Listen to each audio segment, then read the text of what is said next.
ಇದು ಪಿಎನ್ಎಸ್ ವಿಸ್ತಾರ ವರದಿಯ big impact story.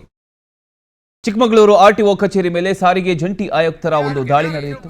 ಆ ಒಂದು ವಿಚಾರಕ್ಕೆ ಸಂಬಂಧಪಟ್ಟ ಹಾಗೆ ಸುದ್ದಿಯನ್ನ ಪಿಎನ್ಎಸ್ ವಿಸ್ತಾರ ಮಾಡಿ ಸುದ್ದಿ ವರದಿಯಾದ ಬೆನ್ನಲ್ಲೇ ಇದೀಗ ಸಾರಿಗೆ ಜಂಟಿ ಆಯುಕ್ತರು ದಿಢೀರ್ ದಾಳಿಯನ್ನ ನಡೆಸಿದ್ದಾರೆ. ಚಿಕ್ಕಮಗಳೂರು ಆರ್ಟಿಒ ಕಚೇರಿಯಲ್ಲಿ ಕೇಳಿ ಬಂದ ಭ್ರಷ್ಟಾಚಾರ ಆರೋಪ ವಿಚಾರವಾಗಿ ಇದೀಗ ಆಯುಕ್ತರು ದಿಢೀರ್ ಅಂತ ದಾಳಿಯನ್ನ ನಡೆಸಿದ್ದಾರೆ.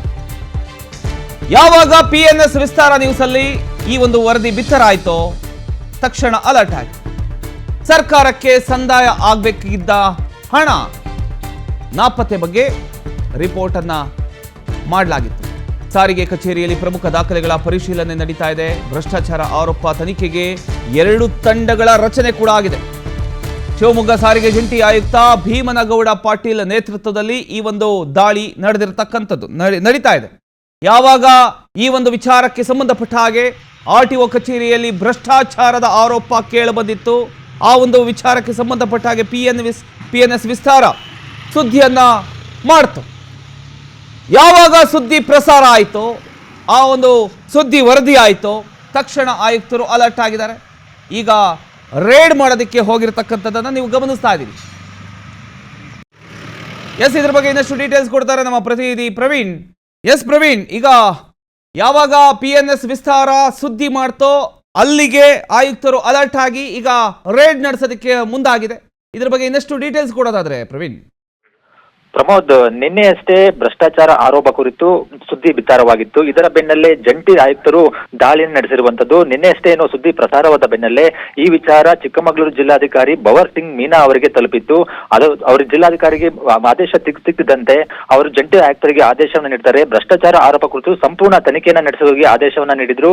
ಇದರ ಹಿನ್ನೆಲೆಯಲ್ಲಿ ಇವತ್ತು ಏನೋ ಆರ್ಟಿಒ ಜಂಟಿ ಆಯುಕ್ತರು ದಿಢೀರ್ ಅಂತ ದಾಳಿ ನಡೆಸಿ ಅಲ್ಲಿ ದಾಖಲೆಗಳನ್ನ ಪರಿಶೀಲನೆ ಮಾಡ್ತಾ ಇರುವಂತದ್ದು. ಪ್ರಮುಖವಾಗಿ ಇಲ್ಲಿ ಯಾವ ರೀತಿ ಅಂದ್ರೆ ಸರ್ಕಾರಿ ಕಚೇರಿಗಳ ಪೈಕಿ ಅತಿ ಹೆಚ್ಚು ಹಣ ಹರಿದಾಡೋದು ಒಂದು ಆರ್ಟಿಒ ಕಚೇರಿಗಳಲ್ಲಿ ಅಂತ ಹೇಳ್ಬೋದು. ಈ ಪೈಕಿ ಆ ಹಣವನ್ನ ಸರ್ಕಾರಕ್ಕೆ ಕಟ್ಟದೆ ಸಂದಾಯವಾಗಬೇಕಿದ್ದ ಹಣವನ್ನ ದುರುಪಯೋಗ ಮಾಡ್ಕೊಂಡಿದ್ದಾರೆ. ಎಷ್ಟರ ಮಟ್ಟಿಗೆ ಅಂತಂದ್ರೆ ಇವರು ಒಂದು ವೀಕೆಂಡ್ ಅಂದ್ರೆ ಪ್ರತಿ 4ನೇ ಶನಿವಾರ ಅಥವಾ 2ನೇ ಶನಿವಾರ ರಜೆ ಇರುತ್ತೆ, ಆ ರಜೆಯನ್ನೇ ದುರ್ಬಳಕೆ ಮಾಡ್ಕೊಂಡಿದ್ದಾರೆ. ಯಾಕೆ ಅಂತಂದ್ರೆ ಇಂದಿನ ದಿನ ಸಂದಾಯವಾದ ಸಂಗ್ರಹವಾದ ಹಣವನ್ನ ಕಟ್ಟುತ್ತಿರ್ಲಿಲ್ಲ, ಅದನ್ನ ಡೂಪ್ಲಿಕೇಟ್ ನಕಲಿ ಡಿಡಿಗಳನ್ನ ಸೃಷ್ಟಿ ಮಾಡಿ ಅವರು ಹೀಗೆ ಸೈನ್ ಹಾಕಿ ಒಂದು ಸರ್ಕಾರಕ್ಕೆ ಹಣ ಸಂದಾಯವಾಗಿದೆ ಅಂತ ತೋರಿಸ್ತಾ ಇದ್ರು.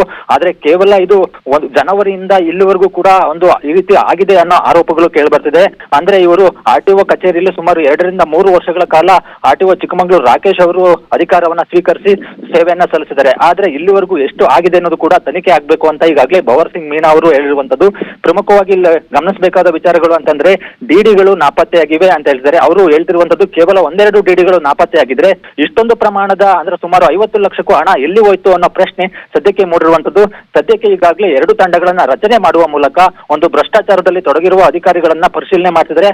ಅವರಿಗೆ ಭವರ್ ಸಿಂಗ್ ಮೀನಾ ಅವರು ಕೂಡ ಜಿಲ್ಲಾಧಿಕಾರಿ ಕಚೇರಿಗೆ ಅಧಿಕಾರಿಗಳನ್ನ ಕರೆಸಿಕೊಂಡು ತರಾಟೆಗೆ ತೆಗೆದುಕೊಂಡಿರುವಂತದ್ದು. ಪ್ರಮೋದ್, ಅಂದ್ರೆ ಈಗ ಪಿಎನ್ಎಸ್ ವಿಸ್ತಾರ ಸುದ್ದಿ ಮಾಡೋದಕ್ಕಿಂತ ಮುಂಚಿತವಾಗಿ ಈ ಭ್ರಷ್ಟಾಚಾರ ಆಗ್ತಿರ್ತಕ್ಕಂಥ ವಿಚಾರ ಆಯುಕ್ತರ ಗಮನಕ್ಕೆ ಬಂದಿರಲಿಲ್ಲ. ಹಾಗಾದ್ರೆ ಪಿಎನ್ಎಸ್ ವಿಸ್ತಾರಕ್ಕೆ ನಿನ್ನೆ ಅಷ್ಟೇ ಎಂದು ಕೆಲವು ಮೂಲಗಳಿಂದ ಮಾಹಿತಿ ಸಿಗುತ್ತೆ. ತಕ್ಷಣವೇ ನಾವು ಆ ತಂಡ ಕಚೇರಿಗೆ ಹೋಗಿ ಪರಿಶೀಲನೆ ಮಾಡಿದಾಗ ಅವರು ಗೊಂದಲಕಾರಿ ಹೇಳಿಕೆಗಳನ್ನ ನೀಡ್ತಾರೆ.